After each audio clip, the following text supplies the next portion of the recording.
എടാ എന്താ പരിപാടി? വീട്ടിൽ നിന്ന് കുറച്ച് ചക്ക കൊണ്ടുവന്നായിരുന്നേ. ചക്കവറ്റിലുണ്ടാക്കാൻ വിചാരിച്ചു.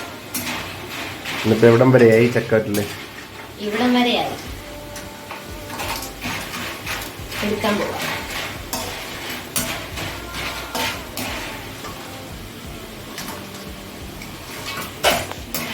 ये खुशी का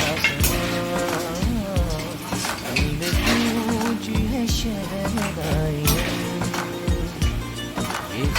ये खुशी का समा दिल में गूंजी है शहनाई.